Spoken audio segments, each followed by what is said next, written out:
छात्र छात्रा हिमाचलात् समागतानां प्रतियोगी छात्र छात्राणां च पक्षतः हार्दिकं स्वागतम् अभिनंदनं च व्याहरामि। अस्मिन् विशिष्ट स्पर्धात्मके कार्यक्रमे अस्माकं मध्ये उपस्थिताः सन्ति। अध्यक्ष रूपेण अद्य अस्मिन् कार्यक्रमे आचार्य प्रवरः डॉक्टर गिरिराज शर्म महोदय अस्य महाविद्यालयस्य पूर्वाचार्यः वेदाचार्यः तथा च स्वपक्षतः संस्कृत सेवारतः इदानीं यावत् संस्कृतस्य छात्राणां कृते महाविद्यालयस्य कृते किंवा संस्कृति संरक्षणात्मके कार्यक्रमे स्वात्मानं आयोज्यमानः अस्माकं मध्ये अध्यक्ष रूपेण उपस्थिता अस्माकं प्रार्थनां स्वीकृत्य अत्र उपस्थिताः सन्ति। तेषाम् अपि अहं भवतां समेषां पक्षतः स्वागताभिनन्दनं व्याहरामि। अन्ये ये विशिष्टा जनाः आचार्य प्राचार्यः विद्वांसः डॉक्टर लीलाधर वात्स्यायन महोदय पूर्व प्राचार्य शिमला फागली संस्कृत महाविद्यालयस्य, डॉक्टर ओम प्रकाश राही महोदय डिग्री महाविद्यालय संस्कृत प्राध्यापक पदात् सेवानिवृत्तः पांटा साहब अत्र समागताः सन्ति। डॉक्टर खुशवंत महोदय प्राचार्य सुंदरनगर महाविद्यालयस्य, डॉक्टर लोकपाल महोदय सराहा महाविद्यालयात् अत्र समागताः सन्ति। डॉक्टर धनीराम संगर महोदय पूर्व प्राचार्यः चकमो संस्कृत महाविद्यालयस्य पूर्व प्राचार्यः।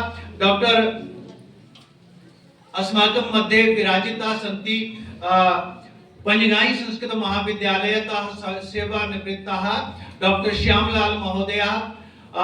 विविधेभ्यः विद्यालयेभ्यः सर्वेभ्यः विद्यालयेभ्यः समागताः आचार्याः प्राचार्यत्वेन डॉक्टर खुशवंत महोदय, डॉक्टर प्रकाश महोदय समीपेन डंगार महाविद्यालयतः सेवानिवृत्ताः सन्ति। डॉक्टर अनिता भार्गव महोदय जांगलातः अत्र समागता अस्ति।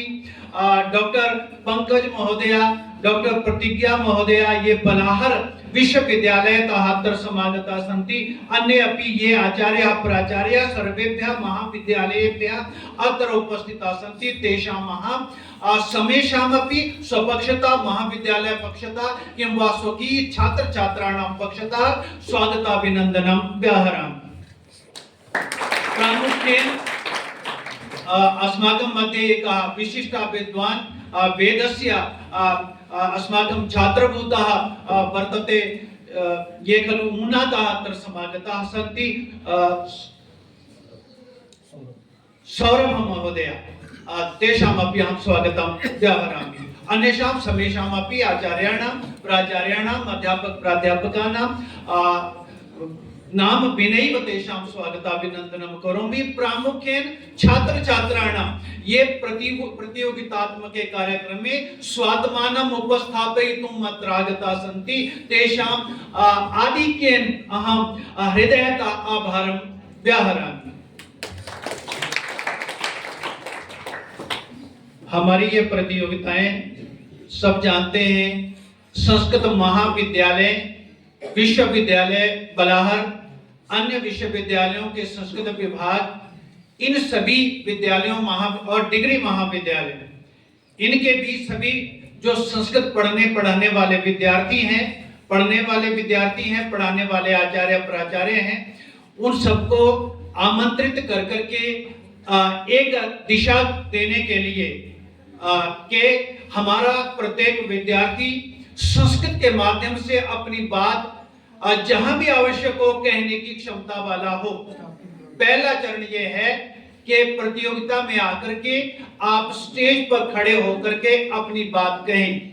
भाषण के रूप में हो, सद्यो भाषण के रूप में हो, मंत्रोच्चारण के रूप में हो, श्लोकोच्चारण गीतिका के रूप में हो या किसी अन्य स्पर्धात्मक प्रक्रिया में हो।